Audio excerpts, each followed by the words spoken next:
technique Florent Dujon. Nous allons maintenant parler des coureurs des bois, nous allons parler des aventuriers francophones du Nouveau Monde avec Gilles Havard. Gilles Havard, les aventuriers du Nouveau Monde, c'est une autre forme d'aventure que Jeanne d'Arc. Et pourtant, vous écrivez tout à la fin de votre livre, j'ai adoré cette chose-là, que on s'est souvent désintéressé de cette Amérique franco-indienne de l'intérieur, puisque dans ce livre, vous présentez plein de personnages et qui pourraient être des sujets de films. Vous évoquez ça, vous dites, tiens, voilà des bons scénarios de films. Bruno Dumont, une idée de film? J'ai entendu, c'est vraiment une très très belle idée, oui. Ah ouais. C'est formidable, ouais, que je connaissais pas du tout. Vous allez faire un western francophone. Je pense que, je sais pas, mais ça va forcément intéresser déjà tous les Américains. Ouais, non, c'est bien, ouais. Faut y penser, faut y penser. Français, ouais. Vous devez filer. Merci beaucoup, Bruno Dumont. J'écouterai par la radio. Voilà, merci en podcast ou en ligne directement sur franceculture.fr. Et oui, vous avez des choses à faire parce que votre Jeanne est au cinéma. Voilà. Merci Bruno Merci Dumont. à vous. Au revoir. Au revoir.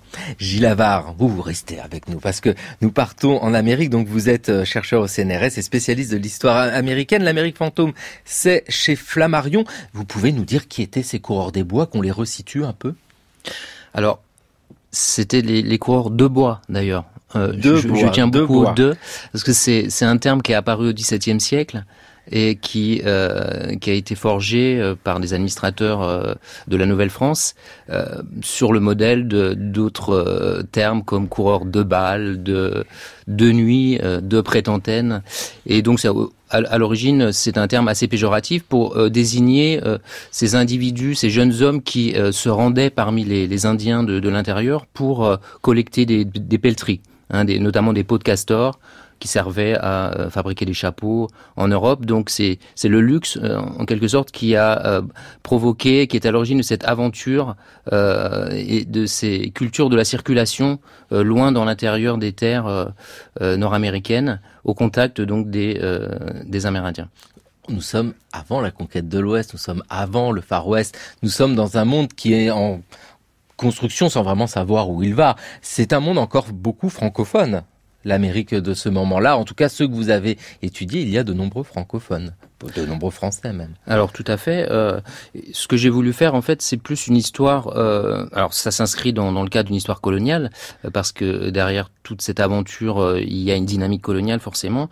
Mais j'ai voulu faire une histoire des circulations et des interactions, donc entre les Français et les Amérindiens, et une histoire dont donc c'est une histoire de la colonisation, mais dont la caractéristique principale est d'accorder autant, sinon plus d'importance aux pays indiens, donc pays de l'intérieur, qu'aux zones coloniales. Et effectivement, alors là, le livre brasse assez large d'un point de vue chronologique, puisqu'il commence au XVIe siècle et il va jusqu'au XIXe siècle. Donc, en gros, pour schématiser, il y a deux périodes. Il y a la période de la Nouvelle-France, lorsque le roi de France revendiquait des possessions en Amérique du Nord, donc du Québec actuel à la Louisiane actuelle. Et puis ensuite, il y a ce qu'on peut appeler une Franco-Amérique, qui existe toujours aujourd'hui et qui se caractérisait aussi par la présence de beaucoup de francophones jusque dans l'Ouest américain, donc avant effectivement ce qu'on appelle la conquête de l'Ouest. C'est intéressant, Gilles Havard, ce que vous racontez, parce que c'est vrai que c'est un monde en grande partie oublié, et pourtant, ces coureurs de bois font partie de notre culture populaire. Exemple avec Annie Cordy. Il y avait un homme qui s'appelait Davy, il était né dans le Tennessee, si courageux que quand il était petit, il tua un ours du premier coup de fusil. Davy, Davy Croquette, qui n'a jamais peur. Il n'a jamais peur. Voilà une image qui est restée dans les esprits, et celle de Davy Crockett, il y en a tant d'autres. C'est un peu ça, le coureur de bois, c'est un peu celui-là, cet aventurier francophone, en l'occurrence celui que vous avez étudié, parce que c'est une galerie de portraits que vous nous offrez, Gilles Havard. C'est un peu ce qui est véhiculé dans l'image populaire, ou c'est complètement différent? Alors précisément, peut-être la raison pour laquelle c'est un sujet qui n'a pas été beaucoup étudié, c'est qu'il y a une proximité forte avec le romanesque. L'aventure, le courage, l'endurance, la confrontation avec la nature. Des romanciers se sont emparés de cette matière historique comme Fenimore Cooper au XIXe siècle ou Jack London un petit peu plus tard. Et au fond, on pourrait presque dire que c'est pas un sujet qui est pris au sérieux dans ce contexte-là. Et d'ailleurs, même au Québec aujourd'hui, c'est un sujet qui est assez peu étudié.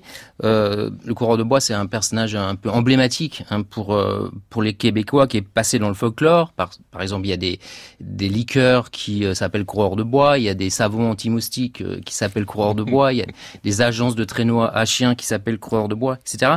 Mais peut-être que cette folklorisation, c'est aussi une façon de minorer ce phénomène historique, quelque part de le discréditer. Et surtout que pour ce qui est du Québec, comme vous savez peut-être, depuis les années 60, avec l'essor du souverainisme québécois, il y a eu une sorte de fermeture des Québécois autour de la vallée du Saint-Laurent, et du coup un regard par rapport au reste du continent qui s'est un petit peu perdu. Et dans ce regard perdu, il y a quelque chose qui est complètement écarté, c'est ce contact avec les Indiens, et on pourrait même tirer un peu plus loin avec la nature. Et ça, Gilles Havard, ça vous a intéressé? Le contact, les échanges avec ces peuples autochtones, ceux qui étaient là, les Amérindiens. Alors effectivement, ce que permet aussi l'étude de ce coureur de bois, c'est deux choses. C'est d'une part, et je vais répondre à votre question, c'est d'une part de s'intéresser à l'histoire de l'Occident à travers cette figure un peu marginale. Un petit peu comme Michel Foucault s'est intéressé à certains marginaux, les fous, et donc c'est une figure marginale qui permet d'interroger la norme sociale au XVIIe siècle, au XVIIIe siècle, parce que souvent il est considéré comme un vagabond, comme un libertin, etc. Et puis d'un autre côté, comme c'est un individu qui se situe à la charnière entre donc ce monde colonial et ce monde amérindien, cela permet de s'ouvrir aux sociétés amérindiennes. Toutes les sources qui ont été produites pour décrire ces individus nous parlent des Amérindiens, et donc c'est une façon aussi, ce livre, de s'interroger d'un point de vue anthropologique sur le don, sur la violence, sur la parenté, dans ces sociétés, parce que, et sur aussi le rôle des femmes amérindiennes, qui jouent un grand rôle de médiatisation par rapport à ces hommes qui arrivent donc dans les pays amérindiens. C'est ce qui est incroyable. Vous évoquez ces femmes amérindiennes, et c'est vrai que on parlait de contact avec les coureurs de bois. Oui, enfin très très vite, il y a des alliances qui sont faites. Cette image du coureur de bois, ces contacts pacifiés ou plutôt violents, cette violence en fait que vous avez évoquée, on la retrouve dans le film The Revenant, le film d'Iñárritu, où là effectivement l'échange ne se fait pas. Non, pas de chevaux. On reste sur ce qu'on a convenu. Prenez toutes les peaux que vous voulez. On a besoin de chevaux et de fusils. Moi, j'ai besoin d'une femme avec des gros tâtons qui fait à manger. Ouais, qu'est-ce qu'il a dit? Non. C'est pas ce qu'il a dit. Hey, toi là, amène le whisky. Amène ça. On vous donne des fusils puis des munitions. Ah, Gilles Havard, vous êtes spécialiste de ces aventuriers francophones du Nouveau Monde. Quel bonheur vous avez dû ressentir en voyant ce film. Un film qui va enfin parler des aventuriers francophones, The Revenant. Et puis peut-être un petit peu de tristesse après. Expliquez-nous. Alors, c'est vrai que d'un point de vue esthétique, c'est un film très très intéressant, mais après le regard de l'historien peut apporter quelques nuances par rapport à cette première impression, notamment dans la façon dont se représentaient les coureurs de bois francophones. Et en l'occurrence, il y a un personnage qui est une sorte de bad guy dans le film, qui est Toussaint, et c'est en réalité Toussaint Charbonneau qui fait l'objet d'un des chapitres de mon livre, et qui est, en fait, c'est un vieux cliché dans le cinéma hollywoodien, dans les représentations plus généralement dans la culture populaire américaine, qui est de dépeindre de façon très négative les coureurs de bois francophones, un peu ensauvagés, un peu violents. Alors qu'en réalité, par exemple, le héros du film The Revenant, joué par Leonardo DiCaprio, qui s'appelait Hugh Glass, qui était lui un anglophone, était ami avec Toussaint Charbonneau. Ils ont voyagé ensemble, donc la représentation est assez caricaturale dans le film. Mais en même temps, le film a quand même cet intérêt de nous plonger dans un univers historique qui est très peu présent dans le cinéma américain. Le film emblématique de Trapper, c'est Jeremiah Johnson avec Robert Redford en 1972. Mais justement, le fait que ces univers soient peu représentés dans le cinéma américain, ne parlons pas du cinéma francophone, c'est pour deux raisons, je pense. D'abord, donc, parce que ce sont des francophones et que dans l'imaginaire américain, celui de la destinée manifeste qui s'est construit au XIXe siècle, ceux qui doivent traverser le continent de part en part doivent être des Anglo-Américains. Or, on sait que les francophones, par exemple, lors de l'expédition de Lewis et Clark, Toussaint Charbonneau, par exemple, ont joué un rôle important comme interprète ou guide ou autre. Et puis l'autre raison, peut-être, c'est que ces individus qui se noient dans la nature, parmi les Amérindiens, ne sont pas très édifiants. Donc ils sont souvent dépeints négativement. Ils ne sont pas des agriculteurs, ils ne clôturent pas les terres. On sait l'importance que ça a dans l'imaginaire de la colonisation anglo-américaine. Donc, du coup, ils ont été peu représentés, à la différence des cow-boys. D'ailleurs, Gilles Havard, quand vous présentez votre ouvrage L'Amérique fantôme, en fait, on pourrait dire que c'est une galerie de portraits. Et chaque destin est une petite aventure. On croise Charbonneau, on en croise d'autres. Vous évoquez la colonisation et justement, le titre de votre ouvrage, L'Amérique fantôme, est un clin d'œil à un autre livre, celui de L'Afrique fantôme de 1934, un livre de Michel Leiris. Et justement, écoutons Michel Leiris dans une archive de 1968.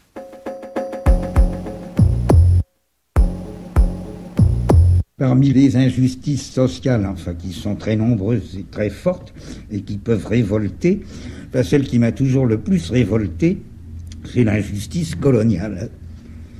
Le mépris qu'ont des gens qui se trouvent tenir le haut du pavé parce qu'ils sont peut-être de meilleurs industriels que d'autres, c'est tout, de meilleurs mécanos, je dirais presque.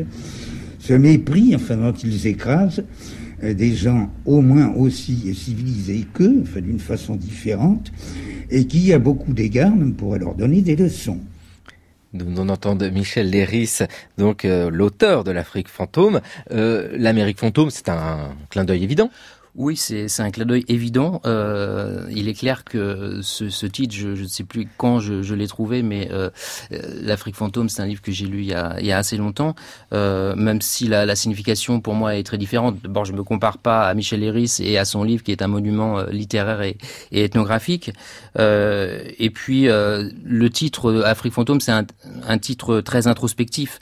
Leiris espère que l'Afrique donne corps à ses propres fantômes, pourrait-on dire. Et puis il évoque aussi la femme comme un fantôme de chair. Donc l'Afrique fantôme, c'est un peu la femme fantôme, de peau noire. Donc c'est la figure de l'altérité par excellence pour lui.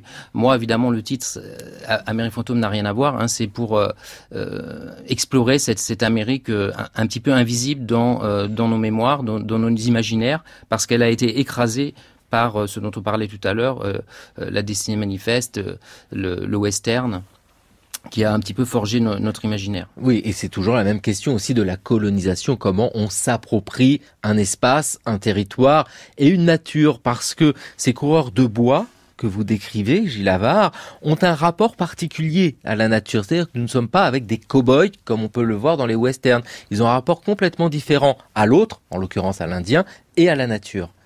Alors effectivement, ce que j'ai voulu à travers ce livre, c'est un petit peu explorer les replis, les impensés du phénomène colonial. C'est-à-dire ne pas écrire un livre en connaissant la fin, pour évoquer quelque chose dont on parlait tout à l'heure. Jeanne d'Arc, on savait qu'elle voilà, serait ne pas présupposer la conquête, ne pas distribuer trop rapidement des rôles, colonisateurs, colonisés, parce qu'on est vraiment dans des territoires indiens où les coureurs de bois d'origine européenne doivent s'adapter. Donc ce sont eux qui doivent apprendre les langues. Ce sont eux qui doivent s'adapter à la façon d'échanger des objets. Donc on sort un petit peu du scénario colonial classique parce qu'également les autochtones sont indifférents aux offres de civilisation ou d'évangélisation. En même temps, c'est pas ce qui intéresse les coureurs de bois, même s'il y a parfois des missionnaires qui circulent également. Et en revanche, ce qui est intéressant à étudier, c'est le phénomène de l'indianisation. C'est-à-dire que ces individus adoptent, comme je le disais, des pratiques culturelles religieuses ou même certains qui sont capturés font la guerre comme leur ceux qui les adoptent. En l'occurrence, je pense à Radisson, qui était un petit Parisien qui s'est fait capturer par les Iroquois au milieu du XVIIe siècle. Donc voilà, il y a un renversement de notre sens commun de la colonisation. Et puis, faut le dire, vous évoquez un destin, en l'occurrence, un petit Parisien qui s'est fait capturer par des Iroquois. Ça sonne quand même. Gilles Havard, vous mettez une citation dans votre ouvrage de Lévi-Strauss, après Michel Léry, c'est Lévi-Strauss, qui dit « Je voudrais avoir vécu au temps des vrais voyages, quand s'offrait dans toute sa splendeur un spectacle non encore gâché, contaminé et maudit. » Il y a aussi, et on l'oublie souvent chez les grands penseurs, un regard sur l'ailleurs, mais qui est un regard pas d'aventurier, mais un regard différent, comme une volonté d'une grande bouffée d'air frais en regardant au loin. Il y a aussi ça, un peu, Gilles Havard, quand vous présentez tous ces aventuriers. C'est un ailleurs différent. Effectivement, je pense que au-delà d'une lecture strictement économiste qui verrait ces individus comme des salariés de compagnies de fourrure qui iraient juste accomplir un travail, ce que j'ai voulu montrer également, c'est qu'il y a pour certains individus, c'est une façon de trouver un refuge face à des contraintes sociales qui sont celles de leur propre société. Donc il y a une quête de liberté, la liberté qui est pas pour eux un principe intellectuel, mais qui est vraiment un principe vécu. Ça peut être aussi, y compris la liberté sexuelle, parce que ils ont une marge de manœuvre par rapport aux situations qu'ils vivent, notamment parce que dans certains groupes amérindiens, il y a des formes d'hospitalité sexuelle. D'autres, évidemment, ils peuvent souvent se réjouir. C'est le cas de Toussaint Charbonneau. Toussaint Charbonneau, effectivement, vous en parlez, Toussaint Charbonneau, il est resté aussi célèbre pour ça. Oui, effectivement, on a souvent même gardé simplement l'image de cela. Ouais. C'est pour ça, Gilles Havard, que vous donnez une analyse beaucoup plus profonde dans cette Amérique fantôme. Les aventuriers francophones du Nouveau Monde, c'est chez Flammarion et on croise plein de personnages, des destins. On aime bien aussi les destins parce qu'on comprend beaucoup de choses. Il est 9h52 sur France Culture et c'est l'heure du journal de l'histoire d'Anaïs Kien.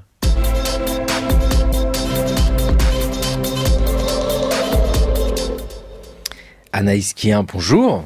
Bonjour Xavier, bonjour à tous. Mais dites donc Anaïs, vous ne seriez pas au téléphone portatif ou à un autre téléphone?